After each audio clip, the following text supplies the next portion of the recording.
Jason. I got Logan here. We are going through some of our colonies and making splits. We are making splits to put into 5-frame nukes to either keep for ourselves or sell for our fall sale. So I want to give you the background on these bees. These bees probably went to either Orange Blossom or California. Then they went to the Gallberry Woods in North Florida. We brought them back sometime in May or June. We treated them, we went through them, we called out all the bad ones, and these are what's left. And a couple, probably about 4 to 6 weeks ago, they were starving. There wasn't much of a nectar flow going, so we were feeding probably twice a month to try and keep them healthy and survive. Here of late, the last few days, there seems to be a nectar flow going on. Probably Spanish nettle, parsley, maybe a teeny bit of Brazilian pepper. Brazilian pepper should be coming in probably in the next 10 days. I think it's what, the 9th of September right now, 2022. So if you take a look at this colony, this is a colony that I would definitely split. Obviously we have some extra burr comb up top. We have bees wall to wall. Okay, each frame is completely full of bees and being worked. There's no frame that isn't being touched or actively worked by the bees. This is a pretty robust colony. Another good way to check is, well, I'll probably flip it upside down so you can see it one time. Another good way to check, obviously always smoke them. Good way to check is check from underneath, and you can really see the population. These are on commercial pallets.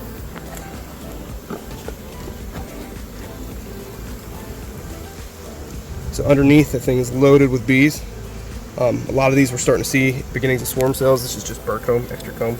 But a lot of these colonies are getting ready to swarm because they're so packed. So I'm gonna pick the resources I want for a split. And I'm gonna show you what I like. And go from there. This one's really tightly packed, so you gotta take a few minutes and make some space. Then we're gonna try and pull the frame out without rolling too many bees.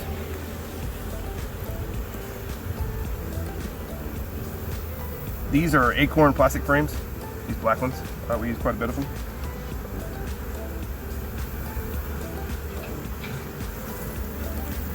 So I have some drawn comb, quite a bit of honey, or excuse me, some capped brood, quite a bit of honey. On this side I have a mix of open larvae and capped brood, so I'm gonna call this my open larvae frame. So if you see in this area right here, there's a lot of open larvae. And so in my thought process of splits, the open larvae is what really draws the bees up to the frames, and you'll see what I mean by draws them up here in a few minutes. So this is key to me. I want a good little bit of open larvae. So what I'm going to do is I'm not really going to even look for the queen. I'm just going to shake this frame. Okay, I have a 10 frame box already ready over here. So I have one slightly drawn frame, one frame that's completely drawn wax, and it's got some honey in it. I'm going to add my 3 frames of brood. So that was my first frame with open larvae. I'm going to go down to my next one, and you can see that these things have all the resources we need. There's more capped brood. We have what we call a slab of brood, and this isn't a slab. A slab is just wall to wall, edge to edge, capped brood. And the reason I want capped brood is because they are going to hatch out and increase the population of my colony. Still not enough for me. I'm hoping this one has the right resources. We didn't pre-check it. Might have been a mistake. So that's all new larvae and eggs. So still not enough capped. I can see on this frame right here, just by peeking, that it's probably not going to be the one that I want. Okay, so there's all brand new eggs and larvae. So I've already given it really open brood. I don't want to give it eggs and larvae to split because that's more stuff they want to maintain. Excuse me, that's more stuff they have to maintain. I want to give them that capped brood that's getting ready to hatch out and give them a ton of population. So let's go over. Hopefully, it looks like the queen is coming towards me. I'm hoping on this side we can find a good capped brood frame. If not, there we go. That's what we want.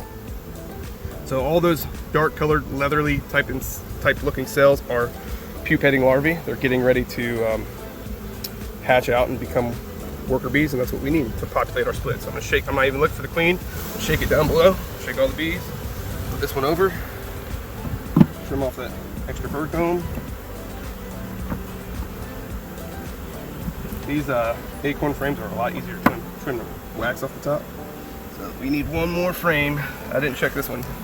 Let's see. No.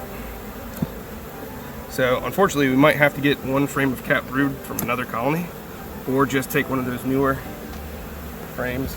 Oh, got it. So this colony has frames or brood on probably 8 out of 10. There you go. So these are all older. So she started to relay this. This is all new larvae in here, and then this stuff is all getting ready to hatch out. So this is going to hatch out in the next couple days and populate that split. Plus it has honey on the back, so extra food source. So there's my 3 frames of brood. Right. I put that in the middle of my split. Trim off a little bit more of this bird comb. Our lids on our nukes are flat, so if we have bird comb up top, it messes them up. So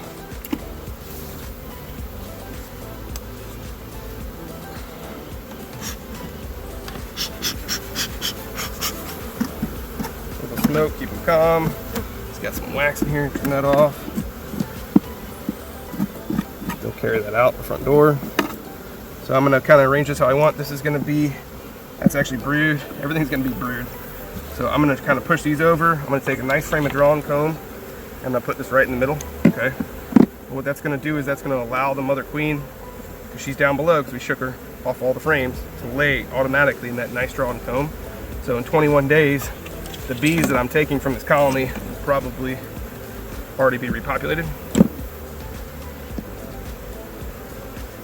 A little bit more space. So then I got all this extra comb. We run rimmed lids. This is a pretty common occurrence for us. And yes, a lot of times we do keep it. We're down a guy today, so we're just kind of getting rid of this extra wax. So here's a nice new foundation. Okay. I'm gonna put that in between two nice drawn frames, and we'll come back in probably 20 days and that will be drawn because the flow is gonna be on. So I'll squeeze that right in there. Make a little bit more room. So we do this a lot quicker. I'm slowing it down for you guys. What I'm doing is I'm condensing my frames down. I like my frames nice and squeezed together. I find that they don't draw it out funny if there's not gaps between the sidebars. So I'll take a little extra gap on the edges and have these nice and squeezed together. So that is done. So I take my excluder, okay, take my split,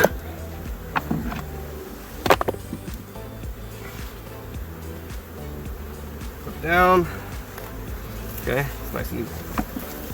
Take the lid,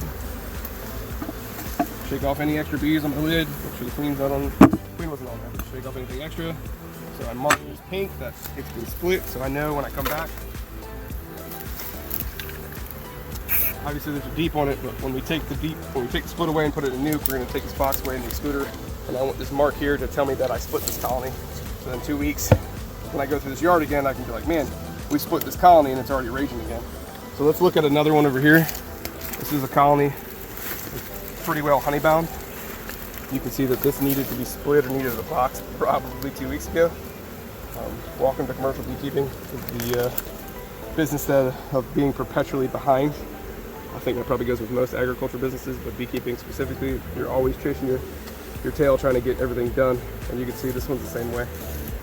And so these made me probably an orange blossom crop, or pollinated out in California, and they went made gallberry.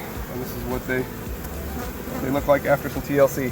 Obviously they don't all look like this. We got plenty of dinks out here that aren't that good, but it's always nice to see your work pay off when they look this good.